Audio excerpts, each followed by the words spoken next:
pessoal, tudo bem com vocês? Na aula relâmpago de hoje, eu vou falar sobre hospedagem. Como que a gente pode hospedar cães, tá? Eu vou focar em cães aqui, sem estresse, ou com o menos possível de estresse, tá?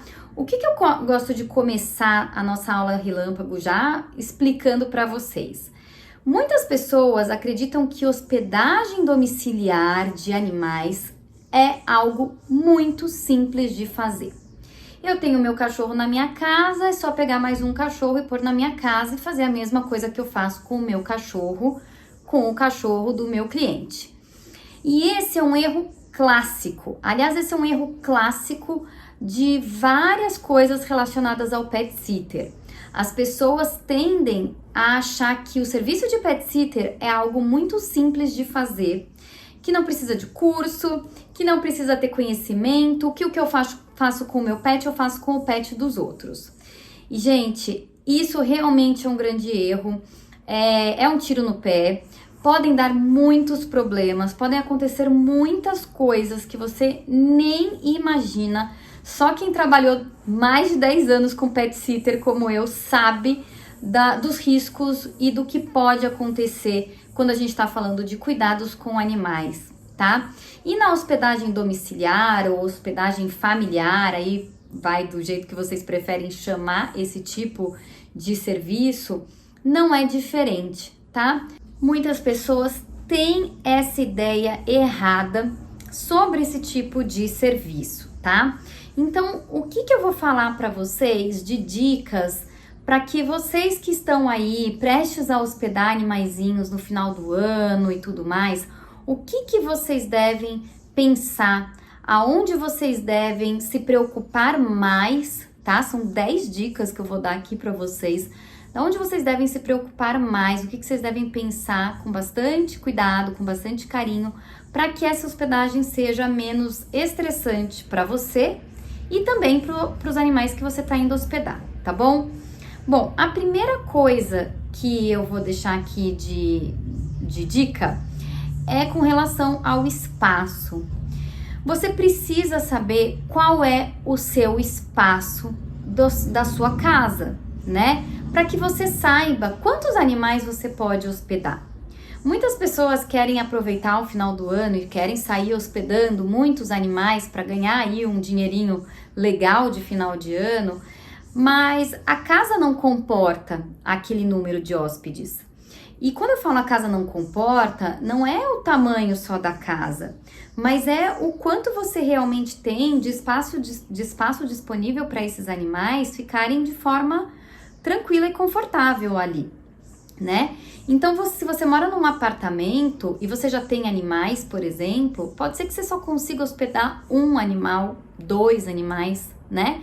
E aí você também vai ter que avaliar aí o tamanho do animal, se ele é dócil ou não, né? Você vai ter que avaliar também esse comportamento desse animal dentro desse novo local, né? Então, tudo isso precisa ser pesado quando eu falo de espaço para esse animal, tá? Se você mora numa casa bem grande, né, com bastante espaço, você pode até conseguir hospedar mais animais, mas vocês vão ver que tem uma série de outras coisas que precisam ser pensadas, porque você pode conseguir hospedar 10 animais, mas será que você vai ter condições de cuidar desses 10 animais sem risco algum, né? Com qualidade, né, durante essa hospedagem? Tudo isso precisa ser pensado, né, para que a gente entregue um bom atendimento também, tá? Então, o primeiro ponto é o espaço. O espaço vai fazer muita diferença, principalmente quando a gente tá falando aí de estresse para você e para os animais. Áreas para recreação. Você tem áreas de recreação desses animais? Né? Você consegue fazer com que esses animais gastem energia, afinal de contas, eles estão dentro de um ambiente novo, né? E muitas vezes o animal dentro de um ambiente novo, ele tende a ter comportamentos novos também, tá? Coisas que às vezes ele não fazia na casa dele, ele passa a fazer na sua, tá? Então, ter áreas de recreação, gastar a energia desses animais vai ajudar muito você. Tá? Então, se você não tem essas áreas, porque você mora, por exemplo, num apartamento, você vai ter que pensar em como gastar essa energia para que realmente você tenha menos problema dentro da sua casa. Áreas de isolamento. O que eu quero dizer com áreas de isolamento? Em alguns momentos, pode ser que você precise isolar esses animais. Por exemplo, na hora da alimentação, tá? É muito importante que a hora da alimentação seja um momento que você realmente esteja de olho nesses animais. Às vezes o seu cachorro, ele é super tranquilo dentro da sua casa, seu filho põe a mão dentro da tigelinha dele de comida enquanto ele tá comendo, nada acontece. Mas quando chega um hóspede, ele fica super agitado, super nervoso com as coisas, ele muda o comportamento dele e aí na hora que ele vai comer, ele fica super agressivo, ele quer morder os hóspedes e tudo mais. Então você ter essa área de isolamento, por exemplo, para essa hora da alimentação, vai ajudar bastante você fazer o manejo dessa alimentação de uma forma mais tranquila, tanto para o seu animal como para os hóspedes, tá? Então ter essas áreas de isolamento são importantes, então você precisa já pensar nisso dentro da sua casa. Pessoal, reveja o seu conceito com relação à casa limpa, organizada e sem nenhum dano, né? Isso é muito importante. Gente, quando a gente começa a hospedar, a gente acha que vai ser tudo muito tranquilo, como eu falei, né?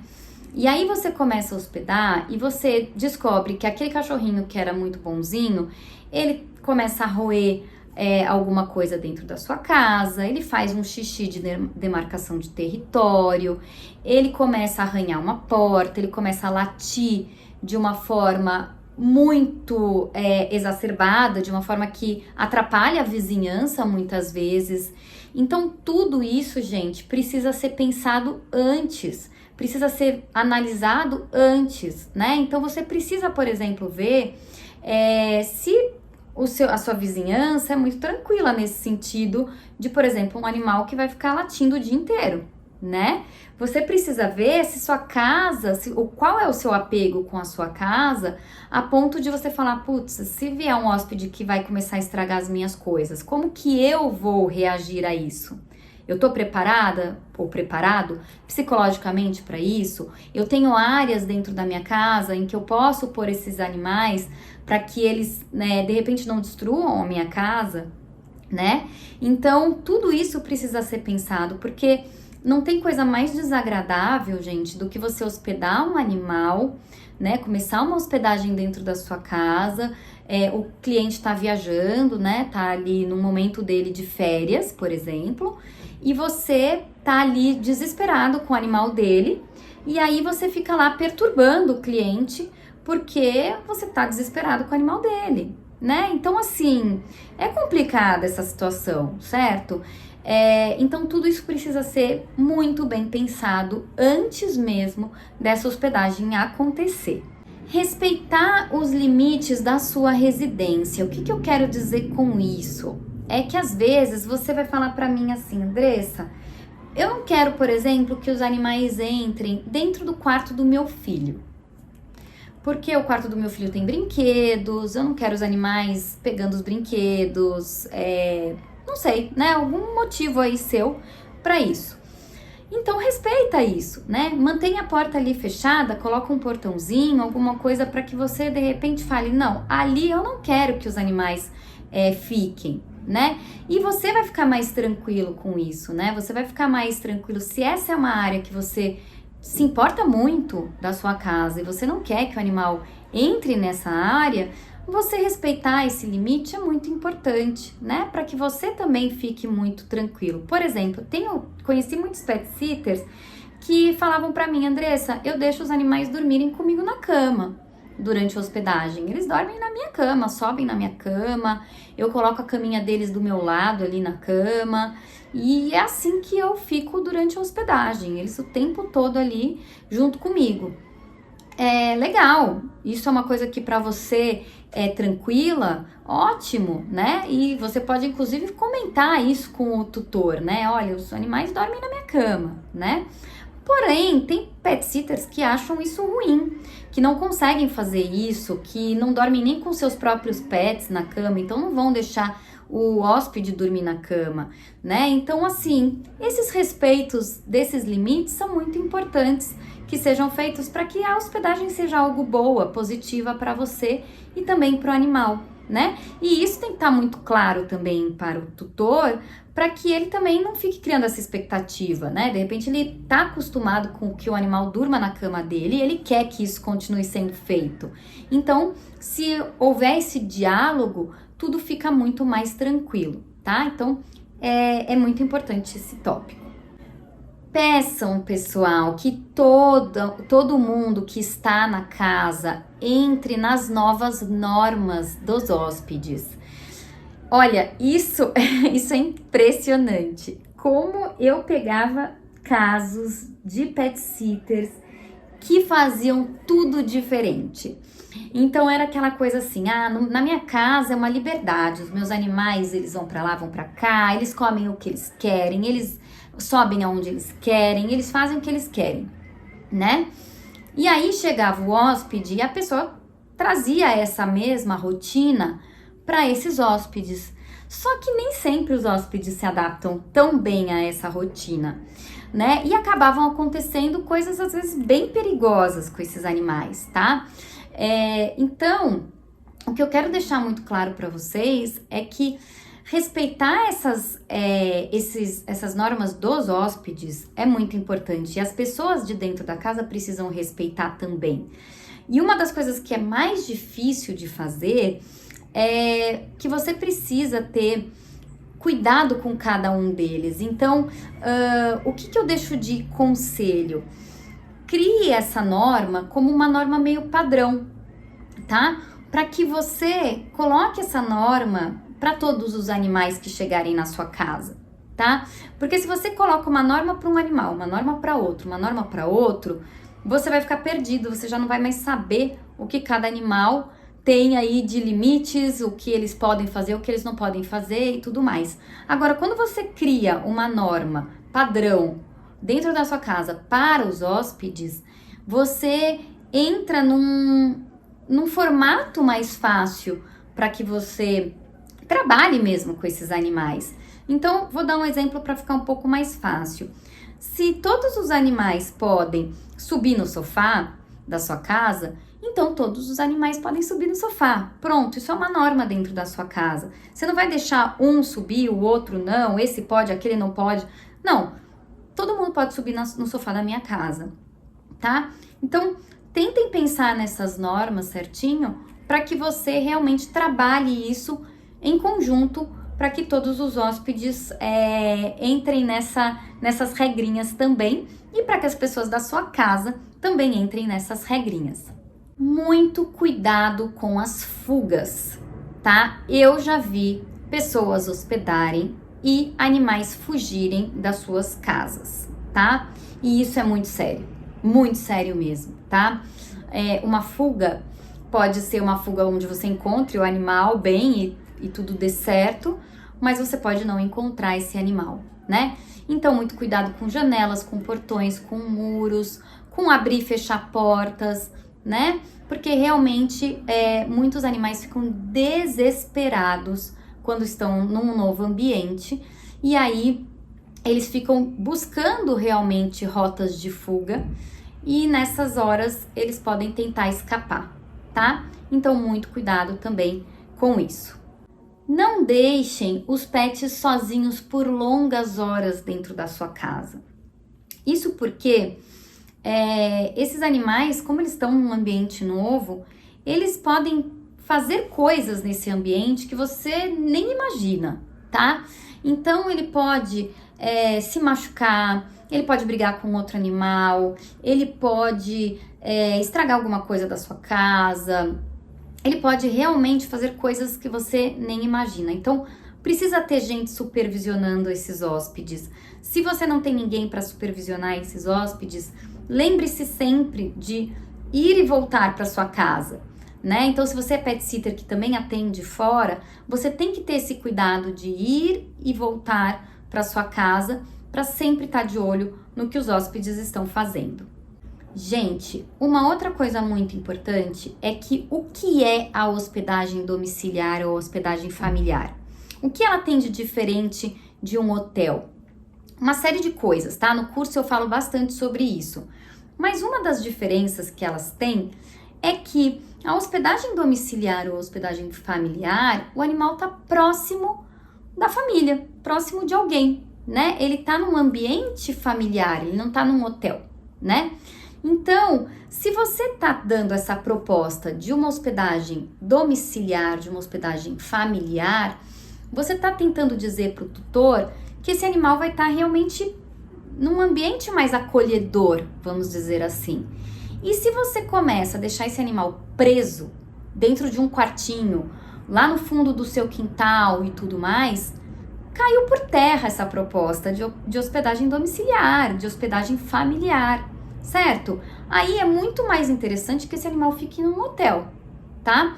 Então, gente, cuidado com isso, porque a ideia desse tipo de hospedagem não é animal preso o tempo todo, tá? Esse animal precisa ficar junto do ambiente, da família e tudo mais, a maior parte do tempo, tá bom? Então, isso é uma coisa que você precisa analisar também.